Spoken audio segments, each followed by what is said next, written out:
sense, bro. That makes sense. Fuck Cody Rhodes. Welcome to The Headlock, the podcast about everything wrestling and anything else we decide that's related. I'm your host, Trash Can Jones. And your boy, President. Starting off this episode of Friday Night SmackDown, before we get to Joe Tessa's interview with Cody, LA Knight's glasses suck. I hate his little John Lennon circles. I wish he just wore, like, regular guy glasses. It's just weird. I don't understand it. Why is he trying to be like cool, like back in the 70s, cool hippie guy, but like also Stone Cold Steve Austin and The Rock at the same time? That's what I said. That's literally who LA Knight reminds me of. Is a knockoff of the Stone Cold and The Rock. That's what he's trying to be. Like, it's not even like, you know, like he's being super cheeky about it. Like, everybody's kind of like, yeah, he's the new age Stone Cold, just whatever. He's got the, what's it called? The blunt force trauma, BTF, that's basically just a stunner, but he goes forward with it instead of sitting down. Yeah, BFT. No. Sick. Glasses, though. You had to throw the glasses in there? Get you some of your shades, bro? I was going to say, get yourself a pair of these, LA Knight, fucking real man shades. Fucking sign them and send them to him. Send them to him. Be like, here you go. Real man glasses. You're welcome. Fucker. Trying to at least put on some, like, you know, if you want some amber shades, fuck, go 70s look, amber aviators. It's just, yeah, you're right. It doesn't really fit his style. It looks goofy. It looks weird. It makes his head look small, makes his eyes look, he looks like a cartoon. Everything makes his head look big. You ever seen the anime Trigun? No. It's a pretty decent anime. He reminds me of just like a shitty Vash the Stampede, because Vash the Stampede looks like a dopey dude, and that's kind of what makes him cooler, because all the shit he does. But like LA Knight looks like a cool dude, but he's just wearing some dopey glasses. It's just weird. I thought it looked kind of cool, but now that you say it, it doesn't really suit him at all. No, it doesn't fit. If he had like a bit of a longer head, like maybe, but he just has that like really strong, square, like classic American cool guy look, and then he's just wearing some John Lennon shades over it. And you're like, what the fuck, man? Yeah, you're right. That don't work. But Joe Tessator's interview, though, we were talking beforehand with Cody Rhodes, is super good. I love Joe Tessa on the mic. He's been transitioned from, like, boxing world that he made his come up to now WWE. Works super well. Pretty sick, yeah. I like him on the mic. You could tell he has, like, actual, or at least it feels like he has genuine respect for the sport, as opposed to, like, just treating it like a show. Like, he's treating this like he would a boxing fight and things. Probably a fan, bro, because it seems really natural.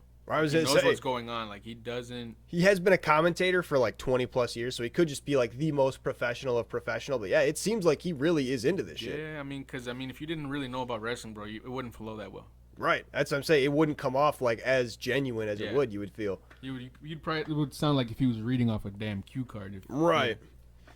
Yeah. Cody Rhodes had some good lines throughout the promo of like, he may be the son of a plumber, but he's also the student of Randy Orton. Badass, bro. Cool callback. That was how I first saw Cody Rhodes, him and Ted DiBiase. Did they call it Evolution, or was it De-Evolution or something like that? It was Evolution. Was it just Evolution? Okay, because Ric Flair was at the start of that with him too, right? Yep.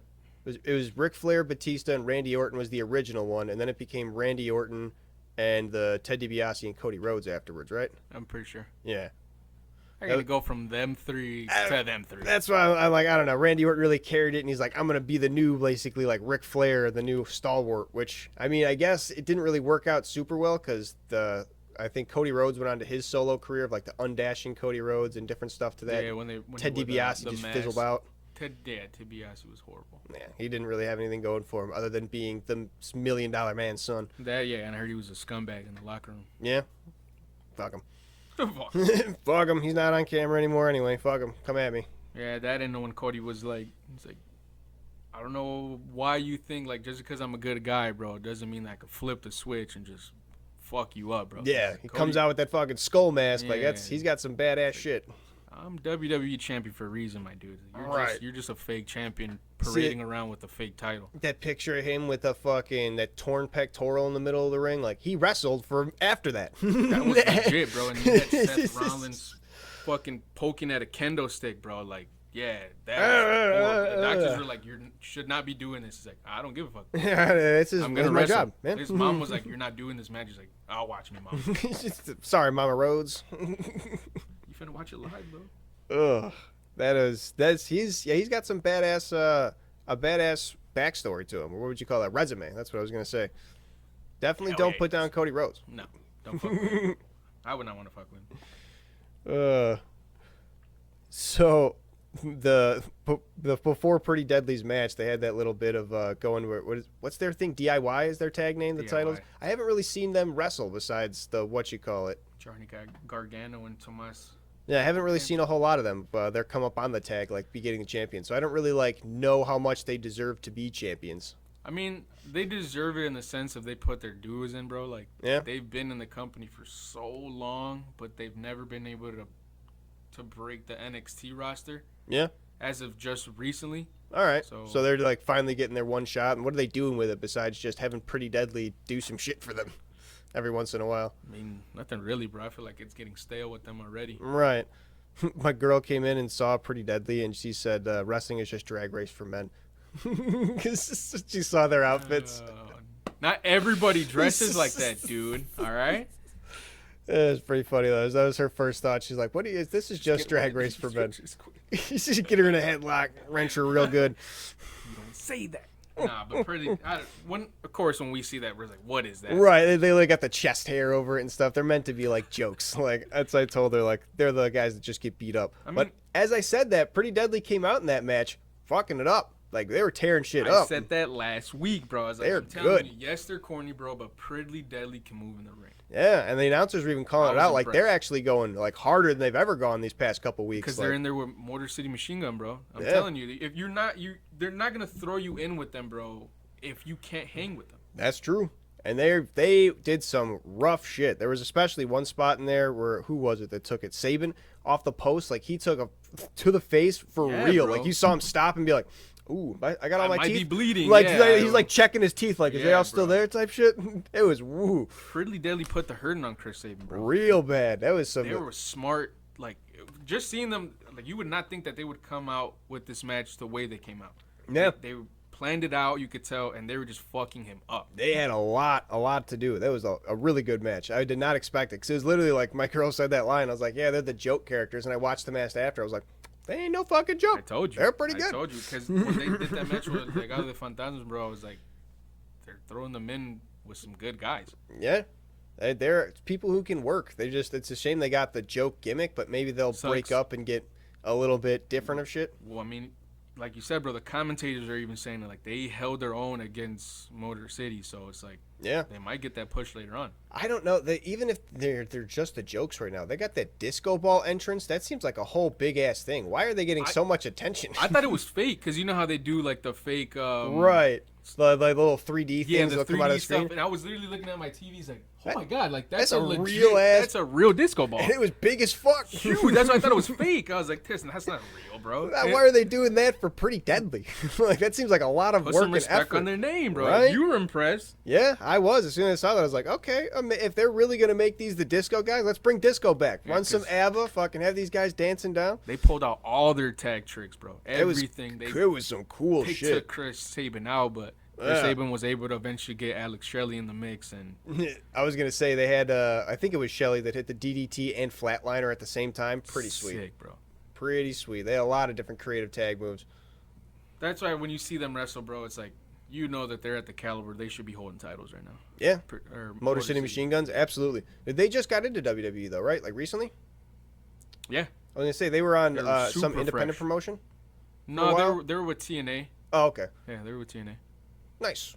Hell yeah, good for them. Chris Sabin held. How fucking old are they? They seem like they're like went over 50 that already. Something. Did we? Remember when I said Chris Sabin? I was like, how old do you think he looks? And you're like, I don't know, 20 something. And he's like 40. No, he's like 42, I think. 41 and 42. Damn, yeah, okay. Alex So they're up there. Alex Shelley looks his age, and no disrespect to my boy, but they he look looks like his age. They both of them just look like they got the weathered faces. Like, especially they say like, yeah, we're from like the streets of Detroit. Like, I'll believe that shit. They look like they grew up in like some gang territory type shit. 1,000%. Like, they got the really like rough. They look like they've just been scrunching their whole lives. Yeah, right. They just had to be mean mugging the fucking since they were 10. They just got the stuck like bitch this face, bro. Yeah. As soon as they like they don't even have to like make a single move. They look at the camera and you're like, I'm not fucking back. And he got that nose that's all fucked up. He's got a super wrinkly. He looks like a fuck. Both of them. Yeah, but watching that match, bro, I was kind of thinking. Chris Sabin especially.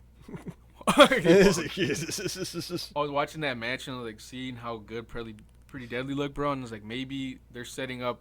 What if they get a title run for a little bit? Yeah, if they sneak one out. Because they're getting screwed over by DIY, and they're realizing now that they're getting screwed over. Right, by and DIY. maybe now this is their first, like, getting violent now. Like, they're like, hey, you know what? We're going to come after you. You see me fucking us around? We did pretty good against these guys, and you guys need our help to take them off so you guys can keep the titles. Like, we might just go after you guys. I think what they'll probably get Motor City the title because I think they're the ones that deserve it. They're going to give him to them. And then the way they're going to get it is Pretty Deadly, basically intentionally screwing over DIY in 100%. Some way. Either DIY telling them, hey, we need you to take out Motor City Machine Guns, and them refusing to do it, and then that gives Motor City the upper hand. One last time, yeah, right. Most likely. And then afterwards, Pretty Deadly's going to start beefing with DIY, and shit, Pretty Deadly seems like they might win that beef, because DIY, even though they were champions for a while, like you're saying, they're getting stale, and they're not really doing shit besides just, even their characters are just boring.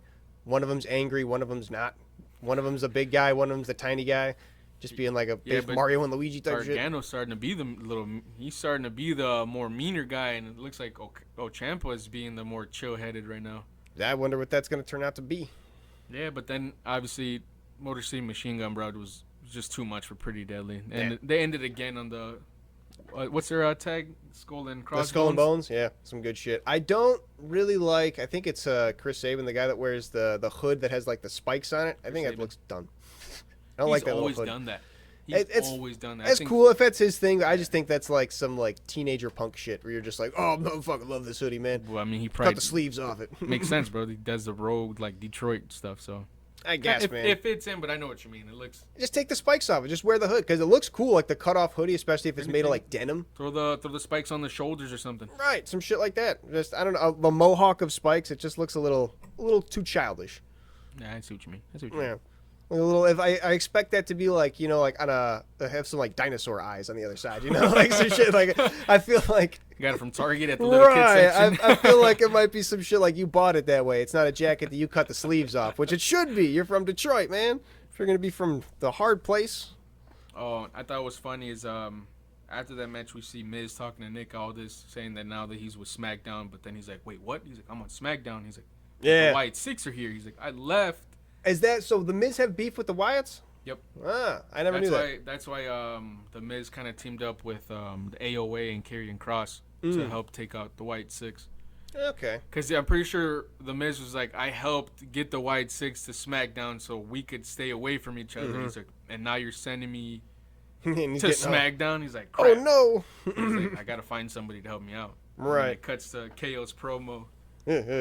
These Miz is trying to all throughout the show, just trying to get people find, like, oh yeah, we should do this together. Hilarious. KO cuts to KO's promo. Before we get to that though, there's big hype they pushed for Strowman versus Fatu because they did that whole like tail the tape between the two of them. Yep. It seems like it's going to be a sweet match, but might just be big guys kind of grueling it out. There might, as much hype as there is for it, as cool as it is, as cool as the characters are, they're both really big guys, so it's not going to be a lot of running, sprinting back and forth, you figure. Not going to be a lot of super high-flying things. You'll see a moonsault. Guarantee we'll see a moonsault or four. I don't know, bro. You're saying this, and Braun Strowman is literally known for running around the ring several times and hitting them with the... Sure, for that spot, but I mean, I'm talking like, running, flying clotheslines and like somersault kicks and suicide dives. Maybe we'll see one of each, but... That's literally what they do. If they can keep up the pace of it, because that's the thing. Big guys can do that. They might do that, but it might be for a short period of time, and they'll probably do something. That's what I'm saying. Big guys can do it, but it's the smaller guys that do it consistently and have that high-energy match. They keep it going. The crazy part, bro, is like Strowman... for sure has the height over Fatu, but everything else is kind of the same. He has, I was going to say the tail of the tape, he has like the height, the bicep, he has everything. Well, besides bigger. The bicep is ginormous, but I'm saying like besides the height there and the bicep, everything else was kind of even. The neck was the same, bro. The weight was obviously a little bit odd because Strowman's way freaking taller. Yeah, I wonder what they're going to do. If they're going to have one of them try to gorilla press one of them, they're definitely going to get lifted. But I wonder if they're going to go like a back and forth like Hogan, Yokozuna, like who's going to lift who. Gotta watch Saturday night main event, my boy. Oh, damn. Super right for that one. Then KO says that Cody betrays everyone. It's like, coming from you, yeah, I was gonna say, coming from the Kevin Owens. Kidding me? I was like, Cody's literally super loyal, and you're known for turning on your best friends. throughout your entire career, bro. Yeah. You stabbed Sami Zayn in the back probably like 10 times, and you always claim he's your best friend. He's like, you're a piece of shit, Kevin. A little bit. He's a little bit. I mean, Cody Rhodes did do that thing of like, I'm going to give up my giving the moment spot for The Rock because he's my best friend. But that's really the only thing I could think of like doubling back on his word. But that was just... But that's just, at the end of the day, him showing loyalty because The Rock is one of the GOATs. Right. Even if people could say it's a company move type thing, it's whatever. I think it's more of respecting than anything because it's like, bro, you whoop my ass and you're talking about my mother all the time. But it's like, I guess the beef is over. I respect you. I think it's just Cody Rhodes being respected. Yeah, fair. I thought it was hilarious, though, is we had Matthew McConaughey was there. Yeah. And KO was talking shit to him. KO was like, oh, yeah, like your fucking UT got beat yesterday. Yeah, oh, by your Longhorns, you fucker. I thought that was funny. And he's staring him down like right before his music hits, and he's like, "Oh, you're lucky. You're lucky, motherfucker. Yeah, right. You're lucky. I'm about to take you down." And then we get Jimmy Uso's music hit though, bro. Yeah, Dude says nothing. Just starts whooping on his ass. Slides in. He's like, "I ain't gonna say shit. I'm gonna fuck you up." I'm fuck you up. You ain't talking about my shit that way. And then gets in like, "Yeah, where you going, boy? Yeah, fucking bro. hook him. About to get fucking hooked." So excited to see where they're taking Jimmy's. That's pretty cool, bro, yeah. His career. I wonder what they're gonna keep doing because again, it seems like they're just keeping it a little gimmick spotty. He just came out, did the hook 'em and all that different thing. It's like, okay, cool. He did still doing the no yeet, and it's like, okay, I guess, but they caught him doing that at a house show, and they thought it was funny because Jay's over there hitting yeet with everybody, and Jimmy's like, over there. Yeah, Jimmy's like, nope. That's just banter between the brothers, though, bro. That's just fun. We'll see. Games. We'll see. I hope he keeps. I hope he actually gets like a good character and gets to go on his own. I hope they don't push him to do like some comedy gimmick shit. Yeah, but I hope you saw that. I'm telling you, bro. I think Triple H sees our podcast, bro, and he just uses our ideas because Jimmy hits him with a super kick. Yeah, and my boy is like, "All right, I'm done. I'm sorry. I'm rolling out here." Actually, out. Like that's he's pretty like, good. He laid down. He's like, "Fuck, I'm out. I don't want no part of this." I think the super kick is coming back. I mean, they had Shawn Michaels on the Saturday Night Main Event, so I think they have to get a little more protected if he's going to be around. He's going to be at the contract signing, so yeah. We'll see. He already was, especially as recording this and when it comes out. There's no point in talking like that. Well, I mean, you're talking about it like that with the Jacob Fatu and Braun Strowman. I already know what happens. Oh, yeah, because I didn't see Saturday Night Main Event. It would have already came out when this released and when this recorded. I don't want to spoil it, bro. I'm just saying. I don't want to spoil it. Next, we get that Chelsea Green, Piper Niven versus Meacham and B-Fab. Mm-hmm. I thought it was a good match. It was all right. It was short, again, with B-Fab, especially her involvement in it was just a quick tag-in spot and then end. Her kicks were sick, though, bro. I don't know if you... I didn't really realize how tall she was compared to the other women. They were saying she got those long legs. But, like, when she threw the kick, bro, like, she just threw her leg up, and it was above Chelsea Green's head. And Chelsea Green's not short. Yeah. She's pretty tall. It's pretty decent. She's looking, even though they kept it short. Fab is even taller, and she's throwing her leg, and it's above her head. It's like, damn. As if, even though they're keeping it short, she's got some flashes in the pan of talent. I feel like I was saying with Nia Jax, this is what they should do with her, just being like, hey, work her in a little bit, especially in tag things or multiple, but Nia woman Jax matches. Is such a big wrestler, bro. You can't throw her in for a little bit, bro. Yeah, well, you have to, or else people are going to be getting hurt. She's so important in the women's division. She can't be like that. If she gets fucking nervous during a WrestleMania spot they put her in and drop someone on their head in the biggest stage of them all, she's going to get cut again. It's where she should be on cut. She should be fucking gone off TV. It was just a minor mistake. It's not nothing like, I mean, she's lucky it was a minor mistake, bitch. That Bayley was okay, but I mean, they are kind of pushing is what are they waiting for another serious injury? That's what I'm saying, man. I hope Bayley fucking spoke up about it. It's unsafe work conditions. I think they're cool in real life, so probably not. Fucking Bayley Hart. What I also don't really like, bro, is it's cool that Chelsea Green has a title, but I really don't like how they're sticking with like a super girly gimmick for her. Yeah, it's just kind of basically like Tiffy does, except she's America. But like, oh, don't hurt me, please. It's like it kind of takes off from her because she was a badass, bro, in like Lucha Underground. Sure. She was putting on matches against Penta, bro, and whooping his ass. Really? She was getting thrown into chairs. Like, Penta was telling people to get up out of their chairs, like, move. They would just get up. He was picking her up, bro, and throwing her onto empty chairs. You know, Okay. horrible, bro. Yeah, that was probably crazy hurts like slams. shit. Yeah, I'm pretty sure she. Think she won against that Penta in that match? Maybe she Fucking doesn't him want to do up, that shit bro. anymore. I Maybe mean, yeah, she's like, hey, please. well, you don't have to do crazy shit like that every week, bro. But don't make her seem like, oh, don't touch him, I'm gonna break a nail. Like, nah. Yeah, I wonder, because it's always been the story of like Vince McMahon pushed whatever gimmicks that he wanted, and he was the end all be all. I wonder now that he's gone and they have the whole new management, how much do they have the wrestlers like say in their own gimmicks? Because if they're just giving that gimmick to her and being like, True. you have to be this way, that kind of sucks. Because you don't really hear a lot of wrestlers, like, I mean, yeah, every once in a while, but you don't really hear a lot of wrestlers from WWE say, like, oh, I did this for myself. Like, I told them I wanted it this way, and it happened. Right. And more like TNA, AEW, like, those guys kind of really go up to them. And, like, sometimes this you is get what like I want. a collaboration of things. Like you're the famous one is Chris Jericho working with Vince McMahon to rename his move, the Lion Tamer, to the Walls Yeah. of Jericho. Like he, I guess, worked with that with him, but. I don't know. Maybe that's just a really specific detail. When it gets to that level, they work on it. Yeah, I feel like they just have like tunnel vision, bro. It's like, nah, you're not gonna talk me out of this. Like, this is how I want it. This is how Right. it's gonna be. We are creative. We know what makes money. Exactly. Yeah. Yeah, the Piper Niven match was pretty good. Like I said, B-Fab did all of like one thing, so it was quick, but it was decent. The one thing she did do. To end the match, yeah, Michin hits Piper with a shotgun drop kick. Yeah. After she did a blind tag, she didn't realize that she tagged in. So she reverses Chelsea's "I'm prettier" and connects with the E defeat. Mm-hmm. Dude, she fucked her up because I after say. the match, when Meacham and Beef You could won, see fucked blood up her bit. lip. Yeah, Yeah. that shit's swollen. Caught it a little bit, probably like just catched it and slid it like against the teeth. Ooh. Yeah, and then Meacham's like warning her, like, now that it's 2v2 and you don't have Piper Niven fucking got me them up on this, numbers. he's like, he's like, Nick Aldis gave me one more shot. The title's mine.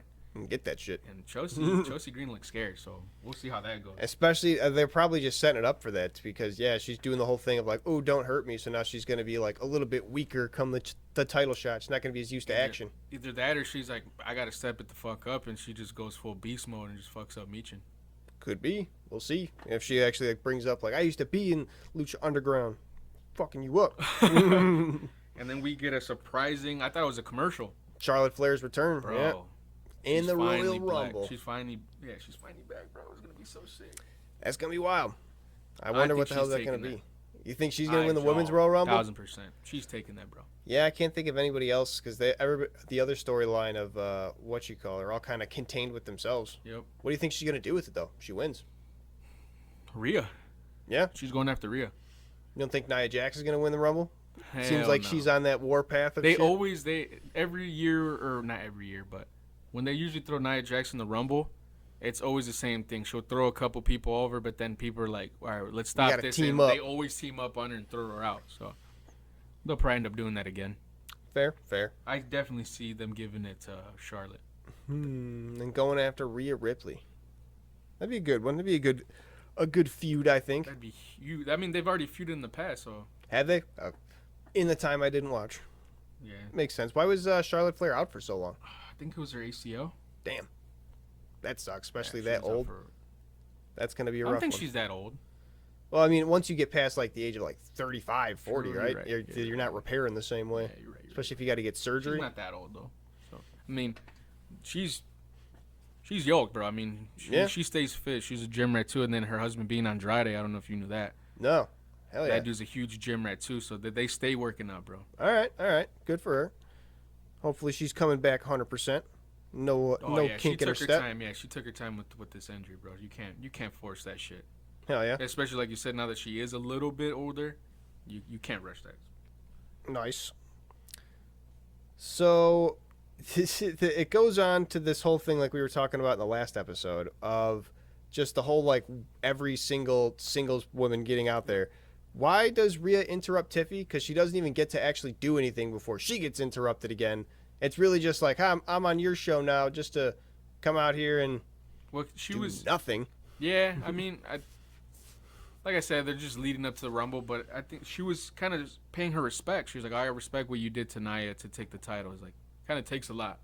And then that's all she came out to that's say. all it's basically. And then she gets interrupted by fucking Nia, and then she gets interrupted. Yeah. Nia declares a Royal Rumble, bro. She said that, which was actually pretty true. It's pretty crazy to think Nia Jax technically has a possibility to winning both titles at this point in time. If they try to do that shit, they'll be so sad. No, well, she didn't, because she loses to Rhea Ripley on Saturday night. Oh, okay. Yeah, Rhea retains. But that makes sense. If she would have won that, bro, she would have been the women's heavyweight, and she would have won the Royal Rumble. She could have gone after Tiffany. That would have been sick. Nah, I don't think it would have been. I don't think she would have been a good champion. No, but she would have been sick, like storytelling. Yeah, potentially. If somebody else is more deserving of that, though. Anybody else? Hater. I do. And then we also get, obviously, she gets interrupted by Bianca Belair and Naomi, which they both declare for the Rumble. They both declare they're both going to win. In the same way that Nia did, just kind of mocking her. And then you get Liv Morgan also coming out, mocking them. Yeah, it's just, I don't get it. What is going on here? It wasn't funny. Yeah, but then Raquel Rodriguez is with her, and she's like, and I think she was going to say that she was going to join the Royal Rumble, too, and declare for her. But then Rhea Ripley just straight headbutts her square in the mouth, bro. I was like, shut up. I'm sick of this. And it just a brawl ends up happening. Yeah, and then I guess it cuts away from the cameras, and then it cuts back like, oh, they did a match. Yeah, you could tell it ends up leading. Probably Nick Aldis came out and was like, right. Stop this. Just make it official. 6 ways. 6 women tag. Yeah. Bing, bang, boom. And it was a pretty... not great match, I want to say, until Rhea Ripley got in there. A lot of the different spots were just kind of not really good back and forth. Rhea Ripley started putting some life into it, though. Yeah, but before Rhea, Candice LeRae actually showed up, too, bro. Candice LeRae can move in the ring. I don't know who that is off the top of my head. She's the one who walks in with Nia. Oh, yeah. Okay. That's Johnny Gargano's wife, FYI. Nice. But, Nia Jax did a little bit better. I liked what I saw, especially just being the crash pad for getting a riptide thrown on top. Yeah. Pretty funny. Funny. Scoots in the way, dude. Yeah. She had some good spots in the match. When she's used sparingly, you kind of forget the fact that she's there, which I think is A1. I thought a move was kind of funky, bro, was when they tried swinging, I think it was Naomi, Rhea, and Bianca, like, tried swinging her, and, like, they took a little bit long to get the momentum right, and they ended up flipping her onto Nia. I thought that was a little funky. Like, it's cool. You don't see that often, but... Yeah, they're just trying different stuff. You can tell they're not really, like, it's probably just something maybe they thought of in the moment, even. Yeah. Who knows? Yeah, maybe. True. You get that Bianca Belair standing moonsault while Naomi hits the leg drop. I thought that was pretty sick. Pretty sweet. Some good moments, but not from Nia Jax. She hits the stink face. What are you talking about? That was sick. I guess she doesn't even have... Rikishi. It's not even a bare ass, though, like Rikishi was. So it's like half the power. I mean, Rikishi still wore his thong, bro. I mean, it was bare. Unless he would be the scumbag and he would fucking, like, put it in between his cheeks. He would do that often. That's pretty awesome. But yeah, no, it's not even a bare ass. The stink face is like half power. That's like saying you're gonna go half power. You're gonna go for the shattered dreams, but you're gonna piece of fabric between the skin. What do you mean? You're gonna go for a shattered dreams, but you're gonna like put them the opposite way. So you're kicking them in the tailbone instead of the nuts. Like. I guess, but I thought that was cool. She threw the stink face in there for my boy Rikishi. Yeah, pretty good. One of my favorites. Good throwback. Yeah, but like you said. Oh, but before they does that, Candice hits an X Factor. I don't know if you saw that. Candice LeRae hits that move is sick. I'm telling you, Candice LeRae really impressed me on this match. Yeah, she's the one that always comes out with Nia. She's just like her little Oompa Loompa, but so I always forget about her. Like you kind of don't, you forget about her, bro. Exactly. She don't really throw her in like that. But then when the match happens, she's actually hitting some dope spots. So it's like pretty sick. Yeah. All right. But like you said, then Rhea does get tagged in, and she clears the house. Fucking brick hell shit yeah. house, bro. Rhea Ripley. That's some cool shit. Yeah, but then Bianca hits one of, I think, I'm not even just saying this, bro. One of the nastiest spears I have ever seen in my entire life on Liv Morgan. I'm going to say, she's been hitting that spear, I think, the last couple of times we saw her, like every match. It's good. It, like another, like, top half, like, because Liv is really short, so I don't know if I didn't catch she that couldn't part. get low enough, bro. Just cuts her in half, bro, but, like, right here. It looked horrible. Oof. That's pretty funny. Yeah, after Rhea got tagged in, that's when the match really picked up, and the match got pretty nasty, bro. Yeah, it got to be a pretty decent looking match, especially towards the end. Were taking some crazy bumps. Yeah. There's more turnbuckle shots, I'm pretty sure there was in the end of that, like towards the outside. They really love going to those new turnbuckles, kind of like the announce table. Yep. Wonder if they got like a new technology where they can really bounce off them better. Probably, yeah, a bigger pop. Yeah, like a microphone in there. Maybe. Or it's probably just like a hollow metal-ish where it collides, yeah. But then you get that super cheap win that Liv picks up. Bianca hits the KOD on Candice, but she wasn't the legal person, and I don't think Bianca knew that. So once she hits that, Liv just rolls in and gets a sneaky pin for the win. Gets a little sneak out, yeah. And I mean, it's not like it was for anything more than just like a pride, because it's not like anybody was actually a teammate in alliances more than... It's just a horse-ass win, you know? Yeah, it's the heels. They're supposed to be. They're the heel team. Makes sense. Oh, and the next match is Johnny Gargano versus Apollo Crews. Pretty sweet. Apollo Crews, I hadn't seen wrestle a whole lot. He is really good. Wild. Yeah, he's actually really good in the ring. But I thought it was hilarious, bro, is when Johnny Gargano walks out and that dude gets zero pop, bro. I don't know if you realize that. Yeah, nobody cares. I don't even think anybody stood up. No claps, bro. Nobody stood up. This dude's on the turnbuckle like... Yeah, you're not Christian, first of all. I hate that he does that. He's like, you're not Christian, motherfucker. And he looks around, bro, and I'm looking around too, and he's like, nobody cares, bro. That's rough. Nobody cares you're a champ. That's what I'm saying. It's like, I personally don't mind DIY. I think Johnny Gargano's cool with Tomás Ciampa, but they're stale as fuck, bro. Yeah, they're just getting old. Fucking Apollo Crews, though, hits the gorilla press right to a standing moonsault. Like, literally, the feat of strength and then the feat of agility right back to back. Bro. That's nuts. And then he sells that super kick from Johnny so well. Yeah, bro. he got super good sell. I thought he got knocked out. Like he fell back, like he went limp. Yeah, he's got like all around is one of the super talented. I'm surprised he hasn't gotten a whole lot of push. They tried. I'm pretty sure he was, if I'm not mistaken, United States champ a couple times. Yeah, but then they pushed him back to NXT. Like he wasn't really doing anything. They've tried to push him back to the main roster, and it just hasn't worked out, so they just keep sending him back to NXT. Unfortunate. He seems like he's got a hell of a lot of talent. I don't know if it was an injury related. I don't know, but now that he's getting a little bit more TV time, like you said, you haven't seen him. You're impressed off his first match. So. Hell yeah, he was literally was able to do just like the most everything you could think of an impressive wrestler checklist. Bro. Like the gorilla press into standing moonsault was absolutely just like I stood up. But that dude got up there, bro. Off that standing they moonsault. Showed it in slow mo, and he's just like up there. Man. His feet were where his shoulders were. I was like, Jesus. Yeah, and then you get the Motor City Machine Gun walking out, which DIY he gets extracted. Distracted. Johnny Gargano. They don't even do anything. They're just like, hey, turn around. Like, we're not doing nothing, bro. We're not even close to the ring. Like, pay attention to your match, and Apollo gets him, fucking sneaks him out. Rolls him up and gets the easy win.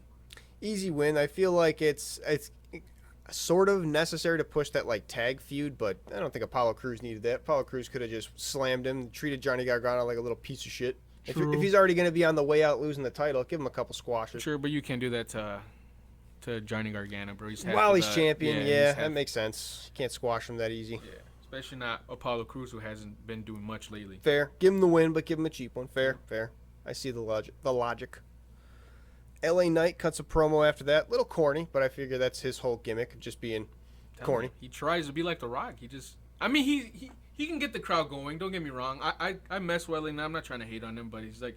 Yeah, he's got some decent ones. I feel like, was it Joe Tessitore who was really laughing hard at the shit he was saying? I feel like he was going a little too hard with it. I'm like, he was like, my man's on fire tonight. I'm like, I don't know that he is, but it's good that you think so, Joe Tess. The dude who got me hype, bro, is Jacob Fatu, bro. That dude on the mic is insane, bro. Yeah, ain't never seen no one like me, cuz. Bro, yeah. He's fucking coming out just like, fucking. I was like, I'm not about to wrestle, bro. The dude was getting me hyped. It's like, what the heck? And it's not even him wrestling. He's hyping up Tama Tonga's I was going to say, bro. yeah. It's fucking wild. Tama Tonga's match was wild. He's super, like, you could tell, bro, the way that he wrestles, like, he comes from that strong style Japanese wrestling from New Japan. Because I feel like he's a legend out there, bro. Really? He spent a lot of his, I'm pretty sure majority of his career was in New Japan. That's kind of cool. I didn't know that. Yep. You could tell, bro, just the way he wrestles, strong style as fuck. Mm-hmm. He's a smaller dude, and he's putting up, if anything, more energetic than LA Knight, bro. And he was putting on a clinic on LA Knight for a minute, bro. He's a way smaller dude. What was the next match, though? I think I accidentally deleted the note. Does LA Knight have a match after that, or is it? No, it was the Tama Tonga versus LA Knight. Yeah, it was okay. Yeah, it was Tama Tonga was in that match. Yeah. I didn't put down that they were against each other. I forgot, even though I just watched SmackDown yesterday. Yeah, that's what I'm saying, bro. Tama slammed LA Knight. He slammed his eye on the corner of the steel steps. Yeah. Smart, bro. You got to do something to try to give yourself that factor over. Like I said, size comparison is a huge factor in WWE. Damn. Yeah, I even wrote down, is like, he reminds me like a little bulldog, bro. He's ferocious as fuck. Yeah, I was not saying, scared. He's comes fucking at you with everything he's got. He's gonna crawl on your back and just start biting. Yeah, right. The way when he cuts his promos, bro, he's little noise.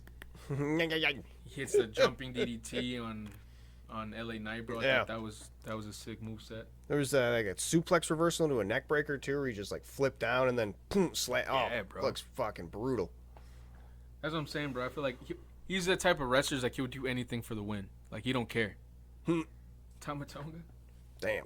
I mean, especially because he's supposed to be like with Jacob Fatu, who's the werewolf. So I feel like he's kind of already. They've seen Jimmy J Uso. He doesn't want to be like just the second guy. Exactly. He's got to start setting himself apart. Exactly. Well, because now, especially Solo taking this little hiatus since he took the L. So the one taking over, kind of their little stable was Jacob, and Jacob, I feel like, is trying to test Tama. Like, you got to prove yourself, bro. You better take out LA Knight.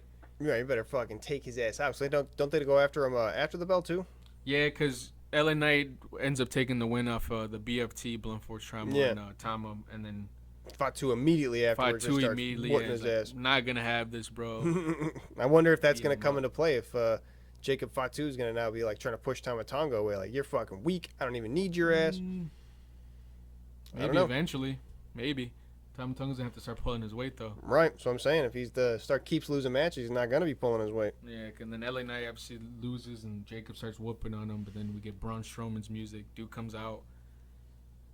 Tama Tonga doesn't let us see nothing. I was just saying, you get a little bit, but then pulls him. They're about to set up again. Then nope, gets him away.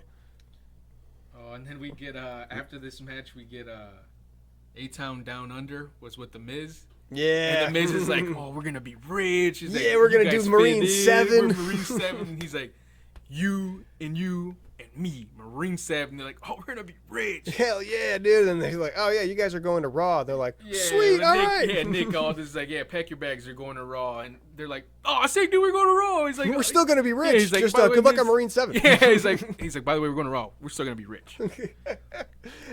It's kind of weird that they just like recognize that. Like, especially on camera, like, oh yeah, we're going to Raw, so we're going to the big show.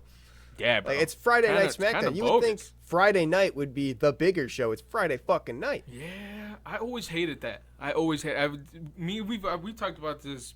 It's competing with Monday Night Football, I assume, which, like, why? Who cares? Growing up, bro, I genuinely always liked Friday Night SmackDown more. A lot of people did. I knew a lot of people who had that same opinion. And a lot of, like, the bigger champions, like John Cena, Brock Lesnar, they started out on SmackDown before getting to Raw. Where's the main title? On SmackDown. Right now, yeah. So why are you shitting on it? Right, like, especially like that. Like, we're still going to be rich, but, you know, because SmackDown wasn't making you rich, bitch? Yeah, exactly. I guess maybe they'll give more TV time on Raw. I don't know. Yeah, maybe the contracts are different that way. It was weird. It was a weird little comment, but it was pretty funny. The Miz just trying to get with everybody. I thought that was actually going to be. I was actually kind of excited. I was like, "Oh shit!" If this actually ends up becoming a thing, I was like, that would actually be kind of sick. The Miz with 8-Time Down Under. We were just talking about how they're impressing us in the tag division. Yeah. So I was like, maybe we'll get the little push that Miz wants being with them. But nope. Nick Aldis is like, nope. None of that. Doesn't the Miz try to go to Apollo Crews too before his match and like test him out? And he's like, yeah, I think I'll try to do that. I'll find somebody, and then like walks away from him. I don't remember. There's somebody he goes to where the Miz is like, you should get somebody who knows like the business inside out. And he's like, you're right. I'm gonna go find someone, and then walks away from him. Yeah, and then we get Damian Priest's Friday Night SmackDown debut. Yeah. Before that though, Nakamura declaring for the Rumble. I know you're not really the biggest fan of him, but Nakamura's declaring. Pretty cool promo he cuts, speaking Japanese. Japanese is always pretty cool to listen to, especially them anime fans. True. Yeah, especially now that he's going more towards that samurai gimmick, Shinobi Assassin. I fuck with that. The darkness in there, pretty sweet. As long as he picks up his wrestling, bro, I'll mess with him more because I like the gimmick. Like I said, his entrance music is sick. Yeah, I wonder if he's... Bring me back his old strong style, bro. He's getting up there. Maybe he's more care. injured than he's Then willing to admit. Hang him up, then, dude, because I'm starting not to like you because of it. He's still got the title. I don't know. Maybe he'll pull something cool at the Rumble. He declared. Maybe he's going to win it. Hopefully. Nakamura at the top. Double champ. He's not going to win that shit. That'd be a way to legitimize the one of the smaller champs again. Does he have the U.S. champ? Yeah, but yeah. Yeah, so if he just imagine if he gets U.S. and Roman Reigns' title somehow, then somebody's like, oh, well, at least I can get the U.S. off him. Then that U.S. championship is something a little more valuable. You're saying Roman would take it off of him? I'm saying after Nakamura takes the title off of Roman in this dream scenario, then now he has both. The U.S. title might be a little more coveted now that it's also the title of the world champion. I wouldn't really like that so much, dude. I don't know how I feel about that at all. Actually. I don't know about Nakamura ever beating Roman Reigns. I don't know how they'll ever push that. I would be pissed. I would be like, so Roman Reigns is dead? Like, yeah, that he would basically be killed his character if he would ever do that. Yeah, that would be a weird flip. Nakamura is not a face of WWE. Yeah, right. He's the old ass. But yeah, Melo versus Priest, a great match back and forth. Damian Priest is super athletic for being a big guy. Yeah, I was super hyped because like I said, it's Damian Priest's debut on SmackDown, but they do Carmelo Hayes so dirty, bro. Yeah. You bring him up to the main roster. He was NXT champion majority of his career in NXT, bro. Like, Melo don't miss. Like, that was his catchphrase because he would win. Don't miss. He had that fucking middle. He had that middle rope move of like the double under the leg too. That was super sick. I don't see him pull out anymore. Bro, like, it's crazy because he doesn't. I don't know, man. It makes me mad because now he's pulling out the first 48 now, bro. Like, you're bringing that move in. That move is sick, bro. But now even the commentators is like, I don't know why Melos keeps saying he don't miss. He's been missing a lot lately. He's been losing a lot, bro. Yeah, it's unfortunate. I wish they do a little bit more with that. A little bit more with him. You're throwing him in. I keep saying this. I keep giving them the benefit of the doubt, bro. It's like you're throwing him against Damian Priest for reasoning because you know he could perform. Right. He's going to be a good opponent for him. He's going to be able to show Damian Priest off on his first. Yeah. Super cool, though. A lot of good spots, especially the unstrap. Always looks cool. Just take the straps off and fucking we're getting into it. Well, yeah, because Carmelo Hayes was whooping his ass for the first half of that match, bro. And that's when, Damian Priest wakes up and is like, nah, bro, what is going on? Like, this is my debut. We're about to take this over. Yeah, this is not supposed to be a showcase for you. What the fuck? Pretty sweet. Hits him with that unstrap and then South of Heaven. Fucking that choke slam grab is fucking. If they showed it on slow mo, just because it was fucking. He walked forward and just slapped his fucking chest with it. Real. It was good. Yeah, but the first time Melo reverses the South of Heaven, that's when he hits him with that first 48. Yeah. I thought that was sick. I was like, maybe he does pull off the win. I was like, because just because it's his debut on Friday night, that doesn't mean he has to win. Right, especially because Melo was like, oh, I'm not, what you call it. He was like a little scared to Nick Aldis. Like, I want to see this guy first. I don't want to just meet him in the ring. So you think maybe he has a little bit of an advantage knowing it's Damian Priest, but nah. Nah, Damian Priest is just too much for him. Yeah, couldn't handle it. Yeah, he reversed the first one. You're not going to reverse another fucking South of Heaven. Damian picks up the win. Yeah, Damian gets that win. I think it's deserved, but they are doing Melo a little dirty. I hope he gets a little title run of his own one time. Yeah, but loses the match. Like I said, they're doing him dirty, and then you start him off because he's already had beef with the Usos before. So before Jimmy walks out, he sees Melo going into the gorilla and to hit the ramp, and they start chirping at each other, and then you just Jimmy see walks Melo out, just and then sprinting Melo back. fucking sprints out to jump him down the ramp, but then Jimmy Uso still fucks him up, bro. It's like, how are you jumping him and he's still fucking you up? Yeah, and really. He still goes and performs against Kevin Owens. Like, I don't get that. They really did Melo extra dirty. That's what I'm saying, bro. It's like, you already lost. It's like you try to get the upper hand on Jimmy and you still end up getting your ass put. I guess does it make Jimmy look better? Will it make him look like cooler when that happens? Yeah. All right. So I guess they pushed Jimmy with that. So someone had to go down for him to go up. Sorry, Carmelo. Sorry. Had to be you, dude. Speaking of Jimmy versus KO, though, KO coming out with fucking the Naomi shirt on. Feel the glow. You could tell, bro. You could tell that Jimmy didn't know. And they do a close-up on Jimmy. You could tell he wanted to throw a little smirk in there. He's like, you motherfucker. He's just the whole match like, feel the glow. Well, yeah, he hits something. I forgot what move he hits on Jimmy on the outside. And he turns to the camera. He's like, feel the glow. He's like, oh, get it? Yeah, it's literally. Scumbag. That's pretty good. I love KO's heel run. This is being just like a delusional, crazy guy. Yeah, but we got hilarious. The Samoan Strength versus Kevin's Brute Force, bro. They were throwing some crazy spots throughout this entire match. Announce table getting tested again. Sturdy. Still good. Every week. Still hasn't been broken. Who's going to be the first one to break it? I was going to say that they're probably setting it up. They're really giving the kayfabe like strength to this announce table. They're really protecting it. I wonder who's going to be the first one to go through that motherfucker. Probably Fatu versus Strom. Oh, no, that already happened. It didn't happen. No, shit. I don't know then. It'll eventually end up being Fatu eventually. John Cena. That's going to be the end of his tour. That's going to be the exclamation point. He breaks the unbreakable announce table. That's going to be considered his 17th title championship. Over the announce table, he's going to get the title breaker. Or the table breaker. That's what he hits, bro. Kevin hits a frog splash off the apron onto Jimmy, and that's when he looks in the camera. He's like, feel the glow. Yeah, and then Kevin starts beating up on Jimmy.